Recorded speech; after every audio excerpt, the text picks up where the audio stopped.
오늘 임마누엘 뛰어들어와 함께 하시다라는 제목의 말씀을 함께 나누겠습니다. 하나님께서 그 아들을 이 땅에 보내셨습니다. 그것을 보고 성육신이라고 하고 우리가 잘 아는 것처럼 성탄이 그겁니다. 상식적으로는 부자의 아들도 좋은 곳에 태어납니다. 왕의 아들이라면 말할 것도 없이 왕궁에 태어납니다. 그래서 세상을 창조하신 창조주, 전능한 하나님의 아들이라면 당연히 아방궁에 태어나야 됩니다. 네, 그 아들 예수님이 마굿간의 말구유에 태어나셨습니다. 왜 그랬을까 하는 건데요. 이게 성탄의 핵심입니다. 성탄의 핵심이 뭐냐면 하나님의 아들인 예수님이 마굿간 말구유에 나셨다. 이게 성탄의 핵심입니다. 그거는 하나님이 우리에게 뛰어들어오셨다 이런 말이기 때문입니다. 하나님이 우리에게 뛰어들어오셨다. 그래서 우리와 같이 되셨다. 이게 성탄의 핵심입니다. 그래서 실제로 오늘 본문을 잘 보면 그 시대 사람들과 같이 움직인 상황에서 이루어졌다는 걸 알 수 있습니다. 그러니까 예수님의 성탄이, 예수님의 탄생이 그 시대 사람들과 동떨어진 곳에서 이루어진 게 아니고 같은 흐름 속에 같은 장소에서 이루어졌다는 거죠. 호적하라 그래서 같고, 그러니까 남들도 다 갔던 곳이거든요. 다 갔고 거기서 말구유에서 나셨습니다. 이것도 사실 가난한 사람들에게는 너무나 일상적인 모습입니다. 예수님만 전 세계 아무도 없는데 예수님만 말구유에서 나신 게 아니고 가난한 사람들 중에 상당수가 말구유에서 났다. 이렇게 사람들이 이제 학자들이 이야기합니다. 그러니까 일부러 가장 낮은 곳이 어디야? 그래가지고 말구유를 찾은 게 아니고 그 시대 사람들이, 많은 사람들이 그랬던 그 자리로 가신 겁니다. 만일 지금 태어나셨다면, 예수님이 만일 지금 태어나셨다면 산부인과에 태어나셨을 겁니다. 네. 일부러 막 송아지, 망아지 있는 곳에 가시는 게 아니고 산부인과에서, 아니면 택시에서 태어나셨을 수도 있겠죠. 예전에 남포행치센터에 있는 어떤 아이 이름이 택시였거든요. 그래서 얘네 왜 이름이 택시입니까? 그랬더니 얘네 엄마가 택시에서 아기 낳았다고 그래서 얘 이름을 택시라고 지었어요. 네. 그러니까 예수님이 말구유에서 나셨다는 거에 가장 중요한 의미는 뭐냐면, 낮은 곳이란 의미보다 더 중요한 건 우리가 사는 세상 한가운데로 뛰어들어와서 우리와 같이 되셨다라는 겁니다. 네. 그거를 신학 용어로는 성육신이라고 부릅니다. 하나님이 인간의 몸을 입고 이 땅에 오신 겁니다. 상징적인 게 아니고 실제로 그렇게 한 겁니다. 바로 이 실제성이 성탄에서 너무나 중요한 의미입니다. 근데 우리는 성탄에 대해서 진짜 의미를 생각하기보다 너무 감성적인 접근을 합니다. 성탄에 관한 모든 거를 다 아름답게 미화하려고 합니다. 아름답게. 그래서 예수님의 나심을 그린 그림들을 보면 허름하지만 깨끗하고 아름답게 다 그려져 있습니다. 근데 그렇게 되면 말구유가 아닌 게 되고 현실이 아닌 게 됩니다. 예수님이 태어나신 그 말구유는 깨끗하지 않았을 겁니다. 그림에 나오는 것처럼 말침이 있고 말똥이 있고 이런 게 다 묻어 있었을 거고 냄새가 났을 거고 아마도 누군가가 갖다 버린 나무를 주워다가 대충 만든 말구유였을 겁니다. 어떻게 알죠? 그게 우리의 삶이니까요. 그래서 우리 교회도 그거를 가장 리얼하게 하려고 여기 뜨레줄을 그대로 해놓은 것 같아요. 그래서 저는 이거 보고 이거 왜 안 가렸을까 생각했거든요. 근데 이게 아마도 있는 그대로 리얼하게 보여주려고 뜨레줄을 한 게 아닌가. 협찬받은 것 같지는 않고. 그렇다는 거죠. 그러니까 우리의 현실은 늘 지저분하고 어렵고 힘겹죠. 멀리서 보면 아름다워 보이고 막 괜찮아 보일 수 있지만 그 현실 속으로 들어가면 만만치 않습니다. 만만치 않습니다. 근데 우리 하나님이 실제 우리의 삶에 들어오신 사건이 성육신이고 성탄입니다. 그러니까 우리는 행복, 감사, 기쁨, 만족, 성공, 축복, 형통 이런 단어를 좋아하지만 우리 현실은 자주 전혀 다른 곳에 있습니다. 우리가 어떤 사역을 해서 아우니츠를 하고 전도 여행을 하고 너무 행복하고 좋았다라고 말해도 그 사이사이에 들어가면 너무 힘든 일들도 있었고 막 짜증나는 것들도 있었고 우리 현실이라는 건 멀리서 보는 것과 좀 다른 거죠. 당장 하나님이 우리에게 요구하시고 신앙을 도전하시는 자리가 어디죠? 로마서 5장에서 이렇게 말씀하세요. 다만 이뿐 아니라 우리가 환난 중에도 즐거워하나니 이는 환난은 인내를, 인내는 연단을, 연단은 소망을 이룬 줄 안다. 자, 우리는 소망을 원했는데 우리가 있는 자리는 소망이 현실이 된 자리가 아니라 소망을 해야 되는 자리입니다. 소망이 뭐죠? 바라보는 자리잖아요. 바라보는 것. 여전히 무언가를 바라봐야 되는 자리. 다시 말해서 아직은 보이는 게 없는 자리죠. 그러니까 좋은 것을 바라보아야만 하는 그 자리가 우리의 자리다라고 말씀하세요. 우리가 예수 믿어서 바로 왕궁에 가는 게 아니고 말구유에 있는 것 같은 게 우리의 현실이라는 거죠. 환난과 인내와 연단은 우리가 좋아하지 않는 단어입니다. 그런데 하나님은 거기가 제일 중요한 자리다라고 말씀을 하십니다. 왜요? 거기가 우리의 자리거든요. 그래서 그 자리로 뛰어들어와 함께 하시는 게 임마누엘이고 그게 성탄이다 이거죠. 놀라운 건 하나님이 우리를 지으신 창조주이심에도 불구하고 우리는 모두가 죄인으로 태어났다는 사실입니다. 아담이 죄를 지었으면 아담을 죽이고 죄 안 지은, 죄 없는 새로운 종자를 만들어야 됩니다. 우리가 자주 하는 생각입니다. 근데 하나님은 그렇게 하지 않으시고 그 후에 모든 사람을 아담의 후손으로 태어나게 하셨습니다. 아담의 후손으로 태어나게 하셨다는 말은 아담의 그 죄를 가지고, 정확히 말하면 죄의 유전자를 가지고 태어나게 놔뒀다 이 말입니다. 죄의 유전자. 그걸 원죄라고 부르죠. 그래서 우리 속에는 모두 아담의 유전자, 죄의 유전자가 있습니다. 그 말이 어려우니까 그냥 죄의 유전자, 죄의 DNA라고 해도 되죠. 근데 우리 모두는 죄의 DNA를 다 가지고 태어났어요. 그렇게 죄의 DNA를 가지고 살다가 죽는데 하나님은 우리를 그냥 죄로 죽도록 놔두지 않고 우리에게 예수를 보냅니다. 그게 성탄절이죠. 그래서 우리는 이제 죄의 DNA가 아니고 예수의 DNA를 갖게 됐습니다. 근데 문제는 뭐냐면 아담의 유전자와 예수의 유전자, 그러니까 죄의 DNA와 예수의 DNA가 우리 속에 동시에 존재하게 된 거예요. 그 둘이 우리 속에서 갈등을 일으켜요. 우리 속에서 막 싸워요. 우리가 자주 경험하는 걸 겁니다. 그걸 로마서 7장에서 이렇게 설명합니다. 로마서 7장 15절에 내가 행하는 것을 내가 알지 못하노니 곧 내가 원하는 것은 행하지 않고 도리어 미워하는 것을 행함이라.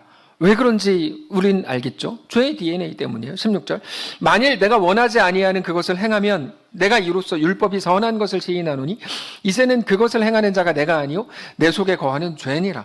내 속 곧 내 육신에 선한 것에 거하지 아니하는 줄 아노니 원함은 내게 있지만 선을 행하는 것은 없노라. 내가 원하는 바 선을 행하지 않고 도리어 원하지 아니하는 바 악을 행하는도다. 만일 내가 원하지 아니하는 그것을 하면 이를 행하는 자는 내가 아니요 내 속에 거하는 죄니라. 그러므로 내가 한 법을 깨달았노니 곧 선을 행하기 원하는 나에게 악이 함께 있는 것이라.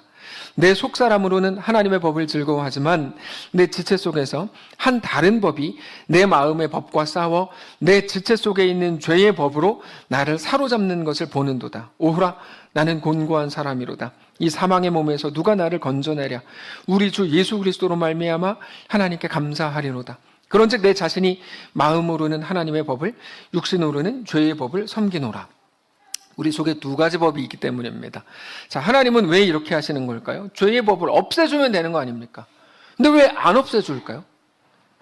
왜 안 없애주어서 우리 속에서 대립하게 만들까? 이 둘이 대립한다는 건 성령과 죄가 싸운다는 말이 아니라 그 둘 사이에서 우리가 갈등한다는 말인데 왜 그렇게 하시는 걸까요? 여러분, 이 갈등이라는 말 안에 답이 있습니다. 하나님이 우리 갈등을 그냥 놔두시는 이유는 그 갈등이 우리를 어떻게 이끄는지를 아시기 때문에 그렇습니다.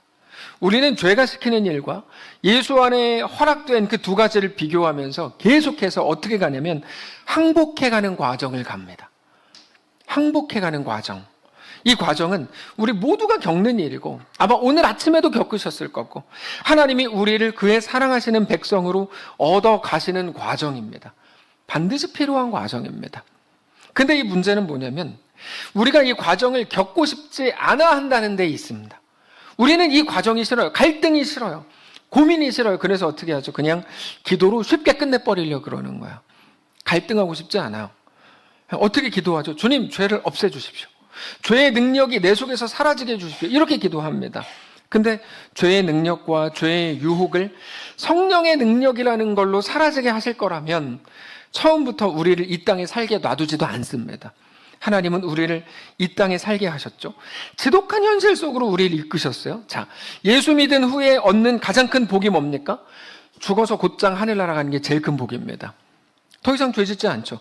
하루를 더 살면 하루만큼 죄짓는 게 우리들인데, 근데 하나님은 우리를 곧바로 데려가시지 않고 오늘 이 땅을 또 살게 하셨어요. 지독한 현실 속을 살게 하셨어요.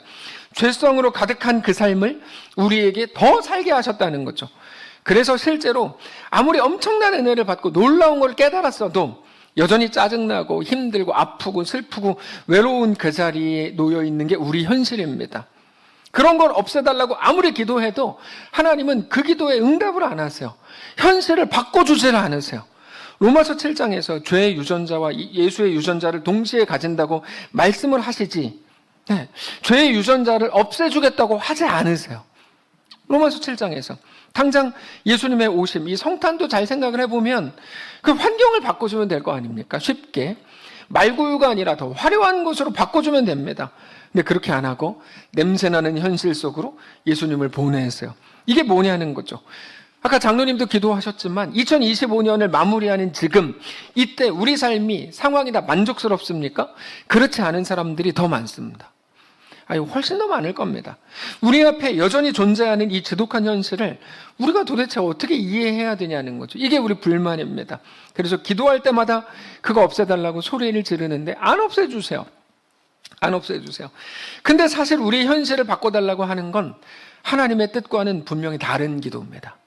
하나님이 원하시는 기도는 아닙니다. 하나님의 능력으로 그거 없애달라는 게 무슨 말일까요? 그냥 편하게 가겠습니다 하는 거죠. 고민할 것 없는 신앙생활 하겠습니다. 그래서 하나님의 뜻과는 다른 기도입니다. 하나님은 그렇게 안 하십니다. 하나님은 오히려 그 둘 사이에서 지독한 현실 속에서 갈등하고 고민하게 하십니다. 그게 항복의 과정이라고요. 그것 때문에 우리는 매일 미칠 지경입니다. 이 미칠 지경이라는 말이 중요한데 우리는 미칠 지경에 뭐를 하죠? 생각을 합니다. 무슨 생각을 하죠? 이게 뭐지? 나 왜 이러지? 나 왜 되는 게 하나도 없지? 이런 생각을 합니다. 내가 오늘 실수했으면, 잘못했으면 이거 어떻게 되는 거지? 이게 언제 끝나지? 그 끝에는 내가 어떻게 되는 거지? 그때 성경은 지금은 두 유전자가 공존해서 우리가 미칠 지경이지만 이게 영원히 지속되지는 않을 거다라고 말씀하시면서 로마서 8장을 주십니다. 로마서 8장은 성경 전체에서도 가장 멋있는 한 장입니다. 로마서 8장으로 가면 결국 그 둘의 결국, 죄의 법과 성령의 법의 결국 그 마지막이 이렇게 나옵니다. 1절, 2절. 함께 읽겠습니다. 시작. 그러므로 이제 그리스도 예수 안에 있는 자에게는 결코 정죄함이 없나니 이는 그리스도 예수 안에 있는 생명의 성령의 법이 죄와 사망의 법에서 너를 해방하였음이라. 이렇게 선포합니다. 우리가 미칠 지경이었던 이유는 생명의 성령의 법과 죄와 사망의 법이 내 속에 같이 있기 때문인데 평생 그 둘이 싸우는 줄 알았는데 계속 대립하는 줄 알고 고민을 한 건데 8장에서 말씀하시는 그 결국은 뭡니까? 생명의 성령의 법이 죄와 사망의 법에서 우리를 해방한다. 넘어짐도 정죄하지 않는다. 그게 결국 우리의 결국이다 라고 말씀하시는 겁니다. 사실상 그 말은 오늘 우리에게 이 치열한 현실 속에서 신자로 넉넉하게 무엇을 선택하며 살아도 되는 건지에 대해서 말씀하시는 겁니다. 생명의 성령의 법이 승리할 거란 약속을 가지고 우리 현실로 들어가라. 또 그래도 된다 라고 말씀하시는 겁니다. 그게 우리의 신앙 현실이 되어야 된다는 거죠. 이것과 똑같습니다. 어떤 영화들은 결론을 미리 보여주고 과거로 이제 회상하는 걸로 돌아가는 영화들이 많죠. 그땐 그랬어. 대표적인 게 라이언 일병 구하기 이런 건데 나이 많은 할아버지가 묘지에서 이제 우는 장면으로 시작하죠. 그 사람이 라이언 일병이죠. 그러면서 예전에 치열했던 전투 장면으로 이어집니다. 몇십 년 전의 과거로 가는 거죠. 근데 그게 우리입니다. 우리의 오늘의 현실은 말구유이고 냄새나는 거고 갈등하는 거고 답답해하는 거지만 우리의 결국은 영원한 승리이고 기쁨과 감사와 영원한 감격일 거라고 말씀을 하시는 겁니다. 성경을 통해서 우리에게 밝히 가르쳐 주시는 거죠. 성경은 우리 구원이 이미 완료된 사건이라고 말해요. 완료된 구원을 가진 자로 이 땅과 우리 오늘과 우리 현실을 살아보라는 겁니다. 축구 경기를 볼 때 제일 재밌는 건 결과를 알고 재방송 보는 거죠. 우리가 독일을 2대1로 이겼어요. 결과를 알고 보는 게 가장 행복하고 재밌죠. 그럼 쫄릴 필요가 없거든요. 그게 우리 인생이죠. 결과를 알고 오늘을 사는 거. 그거를 알고 믿으면 상당히 많은 것들이 달라집니다. 먼저 기도가 달라지죠. 죄와 사망의 법을 없애주십시오. 이렇게 기도하지 않습니다. 왜요? 없어지거든요. 나중에 다 해결될 문제예요. 그러면 무슨 기도를 할까요? 오늘 내가 모든 두려움 속에서도 오직 성령의 법을, 성령의 이끄심을 따르게 해주십시오. 이렇게 기도하죠. 이미 승리한 싸움인데 그게 뭐라고 또 승리하게 해주십시오 기도합니까? 여기서 승리할 거를 믿고 믿음으로 담대히 서게 해주십시오. 이 기도하는 거죠. 왜요? 죄와 사망의 법이 없어져서 고민할 게 없게 되는 건 아무런 유익도 없고 의미도 없는 일이기 때문입니다. 그러나 그 둘 사이에서 갈등하다가 간신히 큰 용기를 내서 머뭇거리다가도 그러나 믿음으로 성령의 법을 따르면 그러면 우리는 오늘 그만큼 하나님을 향해 한 걸음 더 가까이 나아가게 되는 것이기 때문입니다. 그렇게 더 성화되고 빚어지는 거죠. 결국에 하나님이 우리 현실을 바꿔주어서 우리가 주를 따르게 되는 게 아니라 현실이 있음에도 불구하고 하나님을 섬기고 성령의 법을 따라서 하나님의 요구대로 결정하는 거, 바로 그 믿음이 우리의 현실 속에서 요구된 하나님의 도전이라는 것을 우리는 기억해야 합니다. 바로 그 시간과 그 과정과 그 갈등과 그 현실이 필요한 거죠. 거기서 우리 믿음을 주께 드리는 겁니다. 거기가 어디입니까? 우리의 현실이죠. 우리는 자주 믿음의 순서에 문제가 있습니다. 무슨 말이냐면 믿음이 모든 거의 조건인 것처럼 믿음을 생각해요. 믿음은 모든 거의 조건이다. 그렇지 않습니다. 여러분, 믿음은 구원의 조건도 아니고 복의 조건도 아닙니다. 그럼 믿음이 뭘까요? 우리에게 대한 하나님의 요구이고 신자의 마땅한 책임입니다. 믿음은 조건이 되어서 복을 받는 게 아닙니다. 믿음은 우리에게 대한 하나님의 요구요, 신자에게 주어진 마땅한 책임입니다. 믿음으로 행하지 않고 머뭇거리는 건 잘못하는 거고 믿음으로 행하는 게 신자의 마땅한 책임이다 이 말입니다. 하나님이 우리에게 주신 구원을 완성하라는 책임으로 믿음이 요구됩니다. 그래서 우리 현실 속에서 매일같이 믿음이 요구되는 거야. 근데 매일 믿음이 조건이 되어서 믿음만 가지면 좋은 것들을 보상으로 받을 수 있을 것처럼 그렇게 바꾸게 되면 우리 속에 무서운 일들이 일어나요. 스스로의 부족한 모습을 보는 내내 공포스럽고 두렵고 겁나는 생활밖에 할 수가 없어요. 나 이렇게 믿음이 적은데 내가 어떡하나 이 생각밖에 못해요. 왜요? 어제 가졌던 내 믿음의 결과물이 오늘이고 지금 일어난 일이라고 생각하니까 이게 이제 너무 답답해지는 거예요. 우리 현실은 늘 암담하고 막막한데 그게 어제까지의 내 믿음의 결과물이라고 생각하니까 이 답이 없는 거죠. 더 잘해야 되는데, 그래야 복 받는데, 나 왜 이렇게 부족하지? 이런 생각밖에 못 하는 겁니다. 근데 여러분, 그렇지 않습니다. 믿음은 그런 게 아닙니다. 우리 현실은 내가 어제 행한 믿음의 결과물이 아니라 뭡니까? 하나님의 백성이 되는 통로이고 하나님의 백성으로 세워져 가는 과정이라는 걸 알아야 됩니다. 그거를 예수님의 성탄을 통해서 하나님이 우리에게 보여주시는 겁니다. 성탄, 성육신이 뭡니까? 하나님이 인간의 몸을 입고 우리 현실 속으로 뛰어 들어와서 우리와 같이 되신 겁니다. 그게 성탄이고 성육신입니다. 우리를 혼자 그 자리에 두지 않으시고 우리의 세상과 우리 현실 속으로 뛰어 들어와서 우리와 함께 거하시는 것이 성탄이고 성육신입니다. 그래서 그 시작이 마굿간이고 말구유였던 겁니다. 마굿간, 말구유는 우리 현실을 보여주는 가장 좋은 구성입니다. 그래서 마굿간에 나신 우리 예수님을 생각할 때 우리는 뭐를 떠올려야 될까요? 말똥냄새를 떠올려야 됩니다. 지저분한 것들, 불편한 것들을 떠올려야 됩니다. 왜요? 그게 우리 현실이거든요. 아픔과 슬픔과 외로움과 긴 고통과 어쩌면 특별할 것 하나 없는, 기쁘고 만족할 것 하나 없는 우리 현실 속으로도 뛰어들어와서 우리와 함께 하심으로 결국 생명의 성령의 법이 승리할 것을 미리 보여주시고 그 자리에 믿음으로 살아가는 우리들에게 의와 평강의 열매를 맺게 하실 우리 주 하나님을 바라보라고 하는 게 성탄의 의미입니다. 많은 사람들이 좋아하는 거위의 꿈이라는 복음성가가 있습니다. 그냥 가사가 좋고 복음적이면 다 복음성가입니다. 이거. 난 꿈이 있었죠. 버려지고 찢겨 남루하여도 내 가슴 깊숙이 보물과 같이 간직했던 꿈. 혹 때론 누군가가 뜬모를 비웃음 내 등 뒤에 흘릴 때도 난 참아야 했죠. 참을 수 있었죠. 그날을 위해. 늘 걱정하듯 말하죠. 헛된 꿈은 독이라고. 세상은 끝이 정해진 책처럼 이미 돌이킬 수 없는 현실이라고.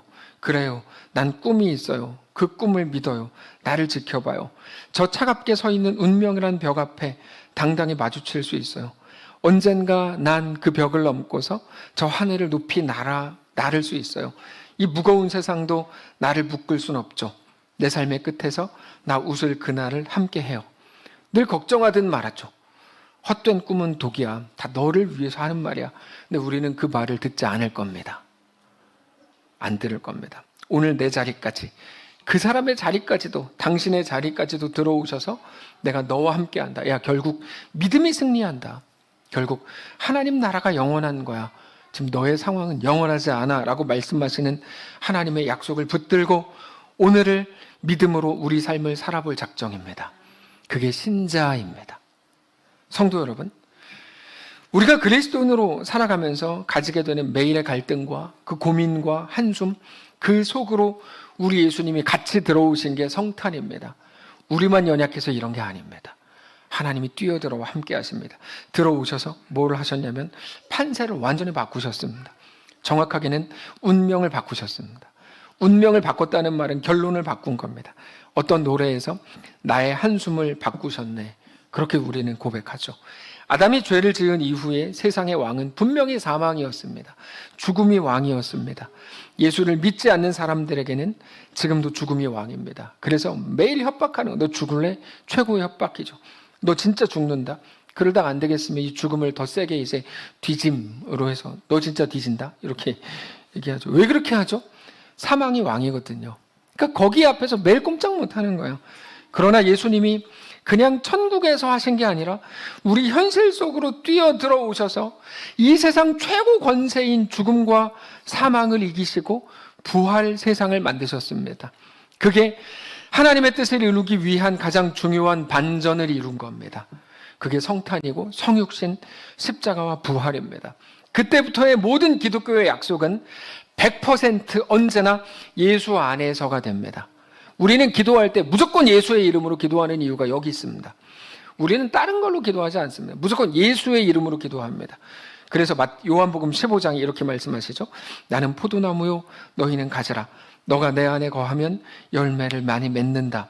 이렇게 말씀하시죠. 내 안에 거하라. 이렇게 말씀하세요. 그거밖엔 답이 없어요. 여러분 씨 뿌리는 비유도 생각나세요? 그 비유의 핵심은 좋은 땅이 되라가 아닙니다. 우린 좋은 땅이 못 됩니다. 죽었다 깨어나도 어떻게 우리가 좋은 땅이 됩니까? 그럼 무슨 의미죠? 세상에는 없는 좋은 땅, 열매를 맺을 수 있는 좋은 땅 세상엔 없는데 내가 와서 열매 맺는 좋은 땅을 만들었으니 너희는 내 안에서 마음껏 열매를 맺어라 이겁니다. 30배, 60배, 100배. 오직 예수 안에서 우리는 하나님 나라 백성의 열매를 맺을 수 있게 되는 거죠. 그 시작이 예수님의 오심, 이 성탄입니다. 그래서 세상이 말하는 이런 거랑 사실 다른 겁니다. 그래서 우리 모두에게는 어느 때보다 오늘의 이 성탄이 가장 소중하고 더 현실감이 있습니다. 지금 우리도 시대와 각자의 정황과 사건과 아픔과 답답함 속을 살고 있습니다. 만만치 않은 시대입니다. 한 사람 한 사람 생각해 보면 우리 모두는 저 아이도 쫓겨나가는 게 얼마나 억울하고 힘드니까. 그게 이제 우리의 시대예요. 말구유. 예.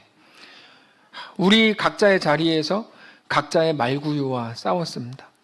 여러분 예수님이 오셨을 때 어떤 시대였냐면 설교를 이제 정리하겠는데 로마 식민 시대였어요. 근데 예수님은 로마 시대를 끝내지 않았습니다. 이게 매우 중요한 상징입니다. 로마 시대를 끝내려고 오신 게 아닙니다. 오히려 거기에서 십자가에 죽으시고 부활하셨습니다. 끝내버리신 게 아니고 이겨버리셨습니다. 로마를 끝내도 다른 로마가 얼마든지 있습니다. 이번 로마를 끝내고 안 끝내고는 중요하지 않습니다. 앞으로의 모든 로마를 완전히 이기게 되는 거죠. 그래서 앞으로 다가오는 모든 로마는 이제 아무것도 아닌 거를 알게 되는 겁니다. 그거를 통해서 우리는 오히려 하나님의 온전한 자녀로 완성될 것을, 더 주를 닮은 자녀가 되는 것을, 모든 것들, 로마까지도 합력하게 해서 우리가 하나님의 온전한 자녀가 되는 완전한 선을 이루게 하실 하나님을 이제 믿는 겁니다. 그게 기독교 신앙의 가장 큰 매력입니다. 단순한 문제 해결은 기독교 신앙의 매력이 아닙니다. 그럼 뭘까요? 압도하고 우리 운명을 바꾼 거, 그게 기독교 신앙의 매력입니다.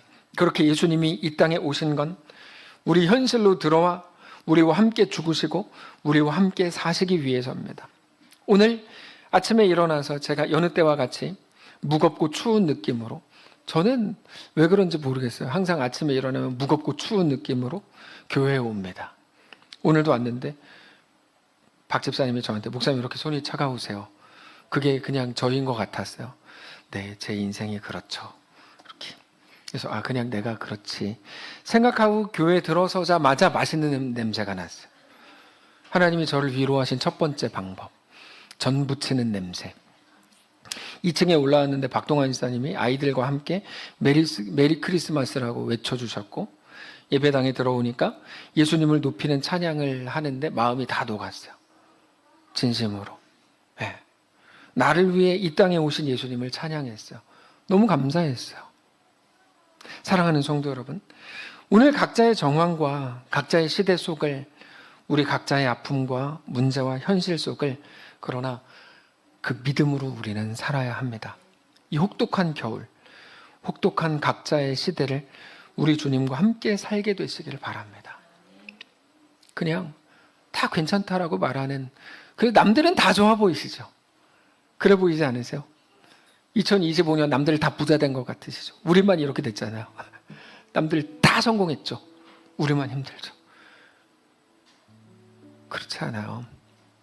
우리의 시대에 대해, 우리의 정황과 우리 현실에 대해 하나님 모르지 않아요. 고개 끄덕이는 분이 지금 20명이 넘어요. 그마저도 다 용기 있는 분들이세요. 나머지는 80명은요, 고개도 못 끄덕여요. 고개 끄덕였다가 나 힘든 거 남들이 알아채면 어떡해, 그런다니까요. 여러분, 믿음이 있으면 우리 현실이 금방 좋아지고 막 더 좋은 형편으로 바뀌는 게 아닙니다. 일이 잘 풀린 사람이 믿음이 좋아서 그렇게 된 게 아닙니다. 머리를 잘 써서 그렇게 된 거예요. 그 사람들이. 여러분, 정확히 제가 말씀을 드리면 그들이 믿음이 좋아서 그렇게 된 게 아니라 머리를 잘 써서 그렇게 됐다. 믿음은 그런 게 아닙니다. 그럼 뭘까요? 믿음은 오늘 우리 현실을 능히 살아가게 하는 힘입니다. 포기하지 않게 하고 하나님이 우리 아버지가 되시는 것을 믿으니까요. 최재명 집사님 다리 그때 깁스했을 때도 잘 나오셨어요. 그게 믿음이에요. 다른 게 아니고. 그래서 우리 모든 현실 속에서도 결국 승리하신 우리 주 예수님을 바라보게 하는 겁니다. 그게 믿음입니다. 우리 모든 현실 속에서도 결국 승리하신 우리 주 예수님을 바라보게 하는 것. 여러분, 믿음이 뭡니까? 우리 모든 실패하는 것 같은 현실 속에서도 결국 승리하신 우리 주 예수님을 바라보게 하는 것. 믿음은 다른 게 아니라고요. 따라해 볼까요? 믿음이 뭡니까? 제 질문이 답부터 따라하세요. 믿음이 뭡니까? 믿음은 우리 모든 실패하는 것 같은 현실 속에서도, 이럴 줄 알았어요. 이게 말이 길면은 이게 따라할 수가 없다고. 저 혼자 할게요. 믿음은 우리의 모든 실패한 것 같은 현실 속에서도 결국 승리하신 우리 주 예수님을 바라보게 하는 것. 그게 믿음이에요. 그게 믿음의 능력이고 그리스도인의 승리입니다. 지금 당장은 여전히 힘들고 눈물 나고 무섭지만, 그럼에도 우리 혼자 떨어뜨려 놓지 않고 오늘 우리 현실로 뛰어들어와 우리와 함께 하시는 우리 하나님으로 인해 오늘 위로를 얻으시고, 단지 감정의 위로가 아니라 오늘을 또 믿음으로 걷는 거룩한 성탄 되시기를 주님 이름으로 축복합니다.